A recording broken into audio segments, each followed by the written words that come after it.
Okay, so I just wanted to do a quick video on what we worked on this week. So, Brian, when did you get this trailer? When did you get the trailer? 4 years ago, 5 years ago. So it's trailer's 5 years old, and it's our main trailer that we've always used. So when we first got the trailer, we did line it with a bed liner. I think it was Rust-Oleum bed liner, and then we painted it just like you see here. But after 5 years of constant water sitting on here and coming in and out with our water units, the floorboard did get kind of smushy and deteriorated, so we had to replace it. So a friend of ours replaced it, ripped all of it out, but we still recommend, and what we think made it last longer would be the bed liner. We had longevity on it because of the bed liner. Yeah, because of the bed liner. So the back is the paint. The back is painted also. So where you could find this at would be Walmart. So when we bought it, it was a Rust-Oleum bed liner. Best brand. Which is the best brand. There's a Herculiner, but it's kind of chunky, as you can see here. It didn't come out super even, but this helps also, so you're not slipping when you're coming in here in the floor. It's a textured floor. Yeah, textured floor, so you're not slipping when it's wet. But it wasn't very thick. The Herculiner, the Rust-Oleum, best one to get. Herculiner is okay. Still has a textured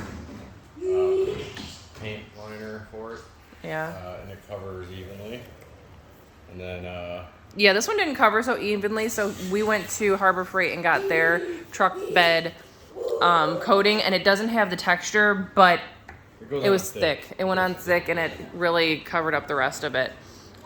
So we also did up here. That way, when the blowers are up there, they're not slipping.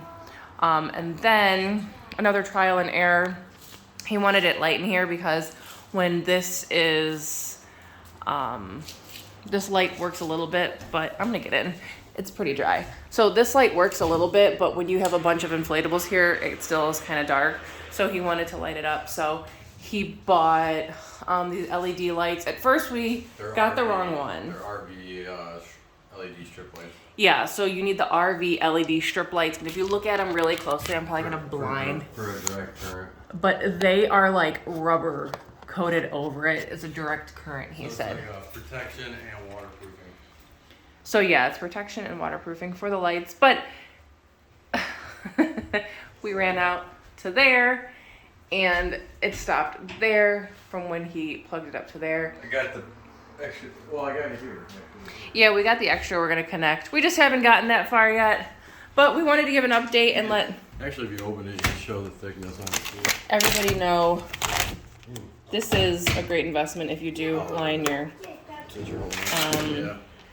if you do line your trailers with this. So my trailer is lined also, but my trailer also has slats where water can get through, and it's open. We did have another situation where this door, we always left it down just so we can air it out, but now we keep it closed because we had one of these come loose and snap. So then we had someone come out. Who did we call for that? Was that a door company? So if you ever have a problem with your door, this might be obvious, but you would call tension cable. You would call the door company, and they came out and they recommended never to leave it down and have that tension on here because that will weaken it over time. So now we keep it closed so we don't have that problem again. So FYI. But this is the one, if you could see, it's pretty thick. My nails are so gross. It's pretty thick, and it's water resistant. Coating on top. Yeah, and it has a rubber coating on top. So that's the update on the trailer. He added some more hooks for the extension cords. And then speaking of extension cords, whoop, don't fall. If you come over here, we've been wanting to do this for a little bit, but we kept putting it off. So we're trying this out. He bought these guys here from Amazon. They're like stanchions, I want to say. But 4 extension cords. So usually these are all over the floor back here or in a compact pile, and we think this is gonna work a lot better. We gotta fill the bottoms up with water. Sorry, a little sideways. Fill those up with water, and he's also gonna flex seal them. And then maybe add a metal pole in there so they aren't so wobbly. But we could get about 1, 2, 3, 4, 5, about 5 50s and 500 footers. So we usually have at least 10 extension cords on the truck. So we could put these on here for my open trailer and just organize a little bit better. One of the girls that work with us is like desperately wants it to be organized when she loads every morning. So it's like it's aesthetically pleasing. But we have, this we painted too. This isn't that rough anymore, so a lot of that's coming off. But this was painted with the Rust-Oleum liner, and we put, because this is how it usually is, and we put a little bit on here, but you can't really tell that a lot of that came off. But I think it's holding up pretty well for the wood. And also the one thing we should have went with, if you go with like a high side trailer, these bars, it bends in a little bit. Let me see if I can show it from this way. But there's like a nice big gap. See how it's close there? But a big gap underneath here. So it bows in. They have reinforced bars that they could put in, and we decided not to go with that, but I think we should have, because that takes a lot of weight when the dollies go up.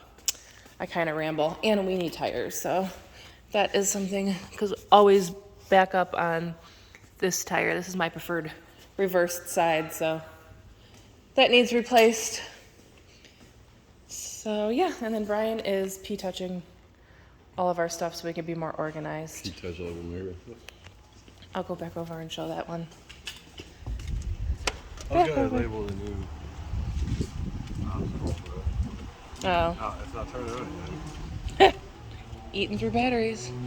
So just so we're planning on hiring at least 4 more people for spring, and we want to be more organized, and because we know and our current people know exactly where everything is and goes, but now we have homes for blowers. So ice pops. Wait a minute. I didn't organize the blowers yet. He didn't organize the blowers yet, but this will be where the Jaguar combo goes, and this will be ice pop combo goes, and all American. So that way each blower has a home, and then we have tons of that. And then we are going to put our signs up where each unit should go. That way when they drop them off, they know where they are. So I could pretty much tell, as most, and maybe most inflatable people can, unless they have a lot of the same. I could tell by looking exactly which one it is without seeing the writing. But Fiesta, Volcano, this is green, so this is classic. Can't really tell this one. Oh, Blue Citadel. But nobody really knows. You guys don't know what is what. So we write on them, but now we need to know exactly where they go. So we are just going to have a little home for them. So also, we haven't got those up yet, but I showed that before. Our tarps, we're going to label those. Clean. Mega tarps. Bounce house tarps. And slide tarps.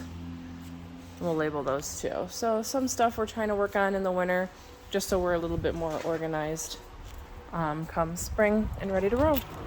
So if you guys have any tips or tricks that you found for organizing, labeling, or streamlining stuff, just write below and let us know.